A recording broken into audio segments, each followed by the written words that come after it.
நான் என்னென்ன இண்டிகேட்டர்லாம் யூஸ் பண்ணுறேன்றது தான் இந்த வீடியோவில் பார்க்க போகிற மக்களே. வீடியோ கண்டிப்பாக லைக் பண்ணுங்கள், ஷேர் பண்ணுங்கள், சப்ஸ்கிரைப் பண்ணுங்கள், அந்த பெல் ஐக்கான மறக்காம கிளிக் பண்ணிக்கோங்க.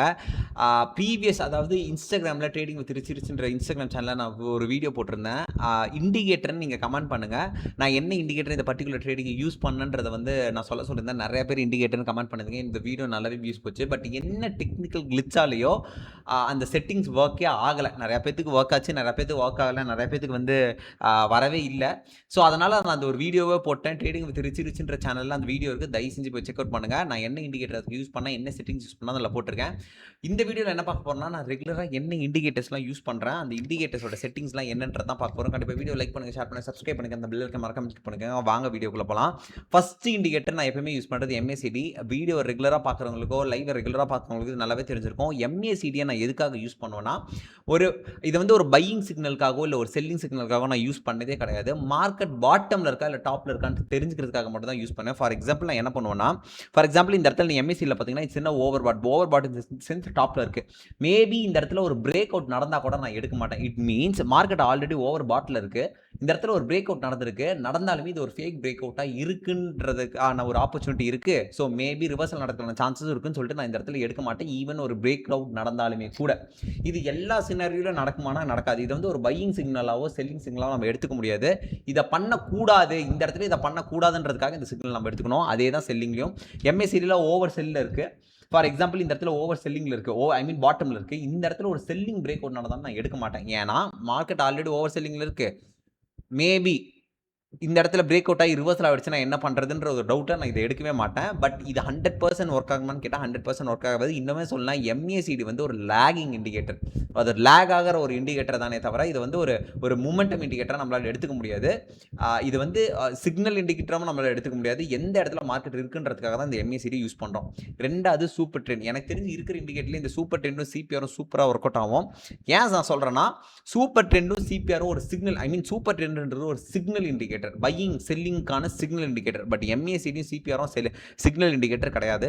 சூப்பர் ட்ரெண்ட் என்ன பண்ணுன்னா முக்கியமாக, பட் சூப்பர் ட்ரெண்ட் போகும்போது அதுக்கான செட்டிங்ஸை நம்ம சின்னது மாற்றிக்கணும். நீங்கள் சூப்பர் ட்ரெண்டோட செட்டிங்ஸ் உள்ள போகிறீங்க, டிஃபால்ட்டாக இந்த இடத்துல 10 தான் இருக்கும். பட் இந்த ஃபேக்டர் மட்டும் டிஃபால்ட்டாக இந்த இடத்துல 3 இருக்கும். நம்ம என்ன பண்ணால் இந்த 3 தூக்கிட்டு 1 போட்டுக்கணும். இதோட மீனிங் என்னன்னா, ரொம்ப ரொம்ப நியரில் இருக்க, ஃபார் எக்ஸாம்பிள் ப்ரீவியஸ் ஹை இல்லை ப்ரீவியஸ் லோ, ப்ரீவியஸ் டே கிடையாது, ப்ரீவியஸ் கேண்டலோட ஹையோ இல்லை ப்ரீவியஸ் கேண்டலோட லோவை பிரேக் அவுட் பண்ணாலோ, இல்லை ப்ரீவியஸ் பேட்டர்னோட ஹையோ இல்லை ப்ரீவியஸ் பேட்டர்னோட லோவை பிரேக் பண்ணாலோ அது வந்து ஒரு சிக்னலாக காமிக்கும். ஃபார் எக்ஸாம்பிள் இந்த இடத்துல இருக்குது, இந்த ப்ரீவியஸ் கேண்டலோட ஹையை பிரேக் பண்ணிடுச்சுன்னா அது ஒரு பையிங் சிக்னலாவோ, இல்லை ப்ரீவியஸ் கேண்டலில் இந்த லோவை பிரேக் பண்ணிடுச்சுன்னா அது ஒரு செல்லிங் சிக்னலாவோ இதை காமிக்கும். இது வந்து ரொம்ப லோவர் டைம் ஃப்ரேமில் ரொம்ப கன்றாவியாக ஒர்க் ஆகும். ஓரளவுக்கு high time frame, for example 5 மினிட்ஸோ 15 மினிட்ஸோ இதில் வந்து ப்ராப்பராக ஒர்க் ஆகும். பட் ப்ராப்ளம் என்னன்னா, அதோட ரிஸ்க்கும் அதிகம்.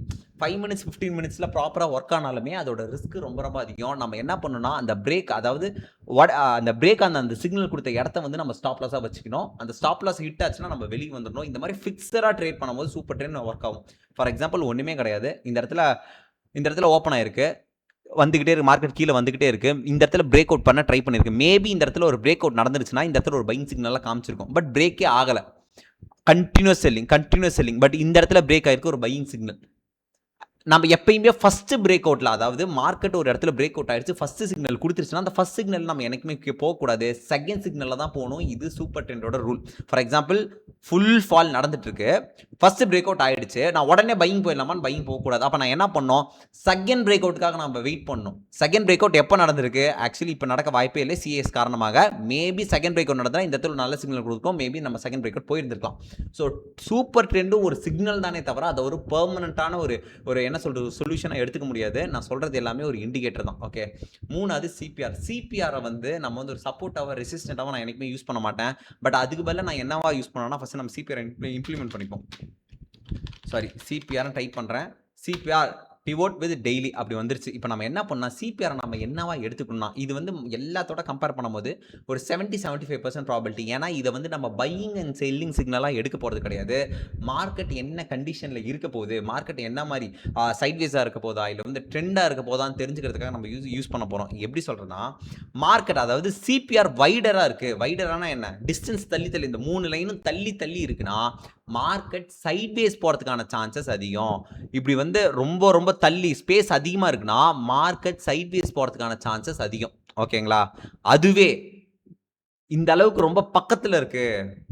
ஃபார் எக்ஸாம்பிள் ஒரு விஷயங்க. இந்த அளவுக்கு ரொம்ப நேரோவா இருக்கு. ரொம்ப அப்படியே ஒரு சின்ன இடம் கூட இல்ல. ரொம்ப ரொம்ப நேரோவா இருக்குன்னா, மார்க்கெட் ட்ரெண்ட் ஆவறதுக்கான சான்சஸ் அதிகம்னு அர்த்தம். அதுதான் இங்க நடந்திருக்கு. இதுவே ஒரு ட்ரெண்ட் மார்க்கெட் தான். பட் ஆல்ரெடி கேப் அப்ல இவ்வளோ பாயிண்ட்ஸ் போனதுனால, மார்க்கெட் சைட்வேஸ்லயே ட்ரெண்ட். சைட்வேஸ்லயே ட்ரெண்ட். இது வந்து எந்த இடத்துல பையிங் பண்ணணும், எந்த இடத்துல செல்லிங் பண்ணணும்னு சொல்லி தராது. அதுக்கு பதிலா என்ன சொல்லும்னா, மார்க்கெட் என்ன மாரி கண்டிஷன்ல இருக்க போகுதுன்றத சொல்லும். ஃபார் எக்ஸாம்பிள் இந்த இடத்துல வைடரா இருக்கு. ஓரளவுக்கு ஸ்லைட்லி வைடரா இருக்கு. Market is in sideways like இந்த மாரி தான் எடுத்துக்கணும். எந்த இண்டிகேட்டருமே 100% கிடையாது மக்களே. நீங்க இண்டிகேட்டர் 100% நம்ம எடுத்துக்கவே கூடாது. எந்த இது ஃபார் எக்ஸாம்பிள் வைடரா இருக்கும்போது மார்க்கெட் ட்ரெண்ட் ஆவறதுக்கு வைடரா இருக்கும்போது மார்க்கெட் சைட்வேஸ் ஆவறதுக்கும், அதே மாரி நேரோவா இருக்கும்போது மார்க்கெட் வந்து ட்ரெண்டா இருக்கிறதுக்கான சான்சஸ் அதிகம். ஃபார் எக்ஸாம்பிள் இது எல்லாமே இதே மாரி தான். ஸோ சிபிஆர் இண்டிகேட்டர வந்து மத்தது கூட கம்பேர் பண்ணும்போது ஒரு மேக்ஸிமம் ஒரு 65% அக்யூரசி இருக்கிறதுக்கான சான்சஸ் இருக்கு. மறுபடியும் சொல்றேன், எல்லா இண்டிகேட்டருமே அது வெறும் இண்டிகேட்டர் மட்டும் தான். அத வந்து ஒரு பெர்சனல் சாய்ஸாவோ, இல்ல வந்து அத வச்சு நான் செல்லிங் எடுப்பேன், அத வச்சு நான் பையிங் எடுப்பேன், அத வச்சு நான் வந்து ஒரு ட்ரேடே எடுப்பேன்றது என்ன பொறுத்தவரைக்கும் இட்ஸ் நாட் அட்வைசபிள். அந்த மாரி அத பண்ணவும் முடியாது. அப்படி பண்ணீங்கன்னா மேக்ஸிமம் லாஸ்ல தான் வந்து முடியும். பிரைஸ் ஆக்ஷனோட நீங்க கம்பேர் பண்ணும்போது, பிரைஸ் ஆக்ஷனோட கம்பேர் பண்ணி நீங்க ட்ரேட் எடுக்கும்போது, இது வந்து உங்களுக்கு வந்து ஹெல்ப்ஃபுல்லா இருக்குமே தவிர, இத மட்டும் நீங்க தனியா எடுத்தீங்கன்னா கண்டிப்பா ஹெல்ப்ஃபுல்லா இருக்காது. இத ஒரு நாலேட்ஜா மட்டும் எடுத்துக்கோங்க. இண்டிகேட்டர்ஸ ஒரு நாலேட்ஜா மட்டும் கத்துக்கோங்க. அத வந்து ரெகுலர் ட்ரேட்ல இம்ப்ளிமெண்ட் பண்ணீங்கனாலோ, இல்ல வந்து நான் இண்டிகேட்டர் வச்சு மட்டுமே ட்ரேட் எடுத்துருவேன்னு நீங்க நெனச்சாலுமே கூட மேக்ஸிமம் லாஸ்ல முடியறதுக்கான சான்சஸ் இருக்கு. இந்த வீடியோ எத பத்தினா ஒரு இண்டிகேட்டர் பத்தின ஒரு அவேர்னஸ் தான். எல்லாருமே இண்டிகேட்டர்ஸ வந்து ரொம்ப நம்புறாங்க. இண்டிகேட்டர்ஸ்ன்னு சொல்லிட்டு ரொம்ப நம்புறாங்க. அந்த மாரிலாம் கிடையாது. இண்டிகேட்டர்ஸ வச்சு நெறைய பேர் ப்ராஃபிட் பண்றாங்க. பட் அத கன்சிஸ்டன்ட்டா பண்றாங்கன்றது ஒரு $1,000,000 கொஸ்டின். ஓகேங்களா? நான் இந்த வீடியோல நான் சொன்னது என்ன 3 இண்டிகேட்டர் நான் யூஸ் பண்றேன். CPR, super 10 and MACD. நான் ரெகுலரா சார்ட்ல யூஸ் பண்றது எம்ஏசிடி மட்டும் தான். வேற எதுவுமே கிடையாது. ஓகே. ஸோ என்னோட ரெக்கமெண்டேஷன் இண்டிகேட்டர் யூஸ் பண்ணலாமான்னு கேட்டீங்கன்னா, அது உங்களுக்கு ஹெல்ப்ஃபுல்லா இருந்தா யூஸ் பண்ணுங்க. பட் அதையே டிபெண்ட் பண்ணி இருக்காதீங்கன்றது மட்டும் தான். நெக்ஸ்ட் வீடியோல பார்ப்போம் மக்களே. நெக்ஸ்ட் என்ன மாரியான வீடியோ போடலாம், எந்த டாபிக் ரிலேட்டடா வீடியோ போடலாம்னு கண்டிப்பா சொல்லுங்க. வீடியோ லைக் பண்ணுங்க, ஷேர் பண்ணுங்க, சப்ஸ்கிரைப் பண்ணுங்க. அந்த பெல் ஐகானை மறக்காம கிளிக் பண்ணிக்கோங்க. நான் உங்க தீபக் மக்களே. பாய்.